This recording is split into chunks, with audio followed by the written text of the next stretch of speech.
حضرت ابو قحافہ رضی اللہ تعالیٰ عنہ صحابی رسول ہیں،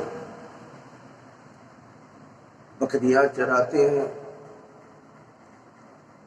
بکریاں بھی اپنے کھالوں کی چراتے ہیں، اور وہ کھالوں کی بکریاں چونکہ یہ یتیم ہو گئے تھے، حضرت ابو قحافہ رضی اللہ تعالیٰ عنہ اپنے کھالوں کی بکریاں چراتے ہیں۔ والد انتقال ہو گئے تھے، سیدنا ابو قحافہ رضی اللہ تعالیٰ عنہ کا معاملہ یہ تھا، بکریاں لے کر جاتے باہر، جب بکریاں لے کر جاتے سرکار دو عالم صلی اللہ علیہ وسلم کا دیدار ہو گیا۔ جب آقا کو دیکھا، سرکار کو دیکھا، سرکار کی محبت دل میں بس گئی، رچ گئی۔ چہرہ یہ ایسا تھا کہ سرکار دو عالم صلی اللہ علیہ وسلم کو جو بھی دیکھتا دیوانہ ہو جاتا، مستانہ ہو جاتا۔ حضرت سیدنا ابو قحافہ رضی اللہ تعالیٰ عنہ سرکار کو دیکھا، آپ کی محبت دل میں آ گئی۔ اب وہ دل میں محبت لے کر رات دن گزارا کرتے تھے، لیکن ابو قحافہ رہتے تھے اپنی خالو کے گھر۔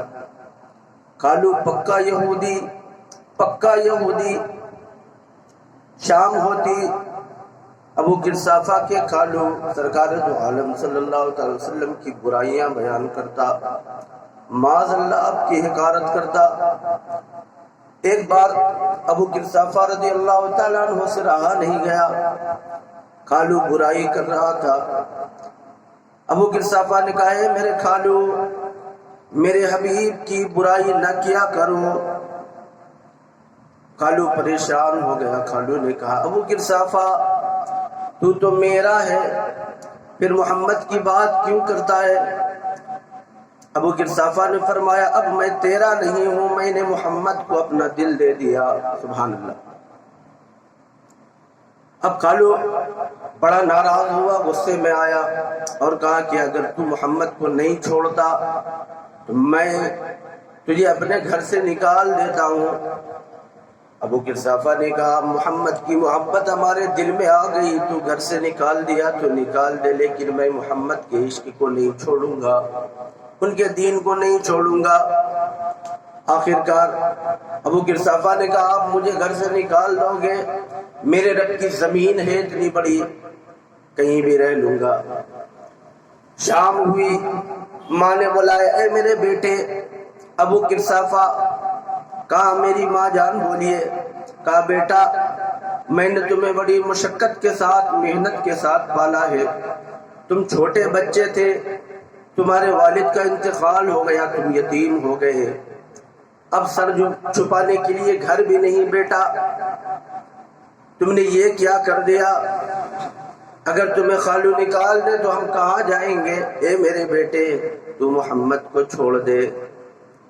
اب حضرت ابو قحافہ فرماتے اے میری امی جان، اے میری والدہ، آپ کہہ رہے ہو نا کہ محمد کو چھوڑ دوں، ایک کام کرو، اے میری ماں آپ اور میری خالہ دونوں مل کر صبح میں جاؤ، میرے محمد عربی کا دیدار کرو، آپ کے چہرے کو دیکھو، آپ کو دیکھ کر آؤ، جا کر دیکھو کہ میں نے جس سے دل لگایا ہے وہ دل لگانے کے قابل ہے کہ نہیں۔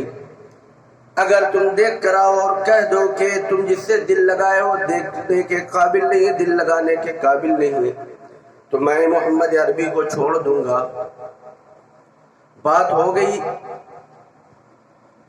خالو نے ماں کو بلایا، اپنی بیوی کو بلایا، خالہ کو بلایا، بلانے کے بعد رات میں کہا کہ دیکھو تم لوگ جاؤ گے محمد عربی کو دیکھنے کے لیے، دیکھ کر آؤ گے تو ابو قحافہ سے یہ کہنا کہ مجھے تیرا حبیب اچھا نہیں لگا۔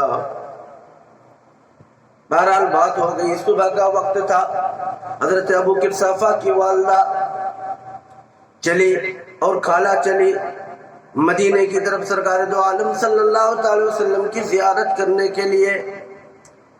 اب جب گئی حضرت سیدنا ابو قحافہ رضی اللہ تعالیٰ عنہ مصلی بچھاتے ہیں اور بچھا کر اللہ کی بارگاہ میں دعا کرتے پروردگار میری ماں اور میری خالہ کو بھیجنا میرا کام تھا، لیکن اے میرے رب اب میری ماں اور میری خالہ کے دل میں تیرے حبیب کی محبت بٹھانا تیرا کام ہے۔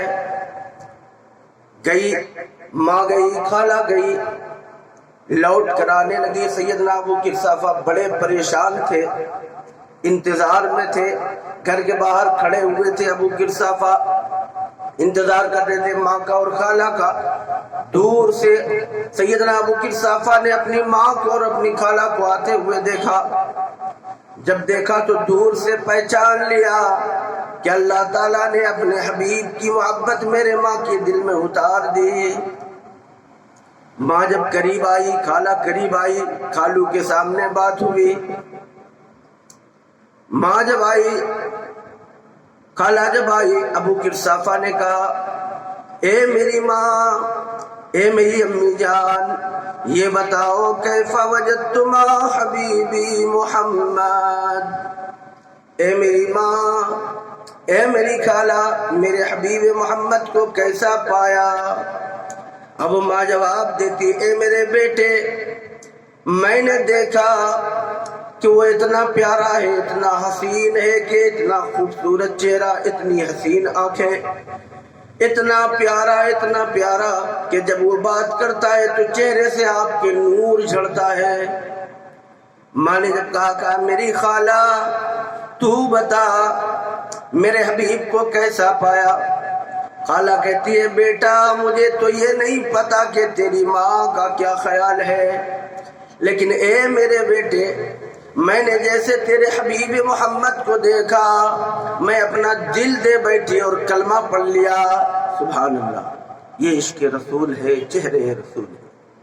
میرے نبی کو جو بھی دیکھتا آپ کا عاشق ہو جاتا، آپ کا گرویدہ ہو جاتا۔ اللہ تعالیٰ نے یہ چہرہ عطا فرمایا، اللہ تبارک و تعالیٰ نے آپ کے چہرے میں کشش دی تھی۔ یہ عشق محمد ہے، محمد کی محبت دین حق کی شرط اول ہے، اسی میں ہو اگر خامی تو سب کچھ نامکمل ہے۔